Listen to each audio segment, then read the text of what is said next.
దుబాయ్లోని దోహాలో జరుగుతున్న ప్రపంచ ఎయిర్ షోలో భారతదేశానికి సంబంధించిన ప్రతిష్టాత్మకమైన తేలికపాటి యుద్ధ విమానం తేజస్ ప్రమాదవశాత్తు కూలిపోవడం ఆందోళన కలిగిస్తుంది. ఈ ఎయిర్ షో చివరి రోజు ఈ సంఘటన జరగడం అక్కడి నిర్వాహకులను ఆందోళనకు గురిచేసింది. భారత వాయుసేనకు చెందిన తేలికపాటి యుద్ధ విమానం తేజస్ MK-1 కూలిపోవడం పట్ల పలువురు ఆవేదన వ్యక్తం చేశారు.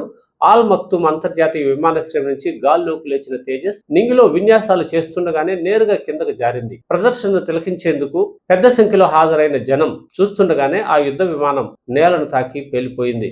ఈ సంఘటనలో పైలట్ చనిపోయినట్లు భారత వాయుసేన ప్రకటించింది.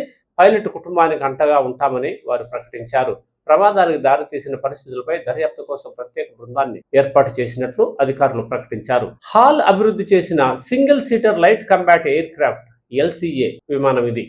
నెగటివ్ G-ఫోర్స్ గురుత్వాకర్షణకు వ్యతిరేక దిశలోని శక్తి టర్న్ నుంచి యుద్ధ విమానాన్ని వెనక్కి మళ్లించే క్రమంలో పైలట్ విఫలమవడంతో ఈ ప్రమాదం సంభవించినట్లు నిపుణులు భావిస్తున్నారు. దుబాయ్ కాలమానం ప్రకారం నిన్న మధ్యాహ్నం 2:15 ఈ ఘటన జరిగింది. 2001 జనవరి 4న తేజస్ మొదటిసారి గాల్లోకి లేచాక, అంటే గత 24 ఏళ్లలో ఈ తేలికపాటి యుద్ధ విమానాలు కూలిపోవడం ఇది రెండోసారి. గత ఏడాది మార్చి 12న త్రివిధ దళాల ఆధ్వర్యంలో శిక్షణా విన్యాసాలు నిర్వహిస్తుండగా పోఖ్రాన్కు 100 కిలోమీటర్ల దూరంలోని రాజస్థాన్ జైసల్మేర్లోని జనావాసాల సమీపంలో ఒక తేజస్ కూలిపోయిన విషయం అందరికీ తెలిసిందే.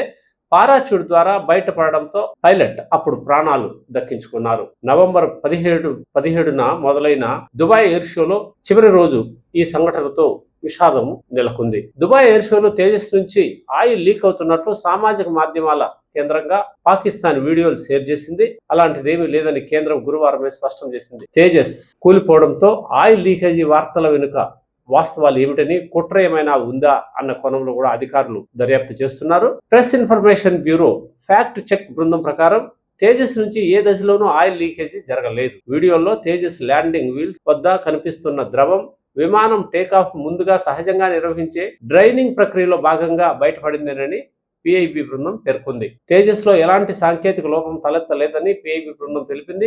ఈ క్రమంలో ప్రజలకు కేంద్ర సర్కార్ కీలక సూచన చేసింది. దేశ రక్షణ సామర్థ్యంపై అనుమానాలను రేకెత్తించేలా కొందరు ఉద్దేశపూర్వకంగా ఇలా తప్పుడు సమాచారాన్ని ప్రచారం చేస్తున్నారని, ఇలాంటివి షేర్ చేయవద్దని వాస్తవాలు నిర్ధారించుకోవాలని కోరింది. ఏదేమైనా భారత యుద్ధ విమానంగా కీర్తించబడుతున్న తేజస్ కూలిపోవడం విచారకరమే అవుతుంది. దీనిపై అధికారులు అప్రమత్తమై ఇలాంటి సంఘటనలు జరగకుండా తక్షణమే చర్యలు తీసుకోవాల్సిన అవసరం ఉంది.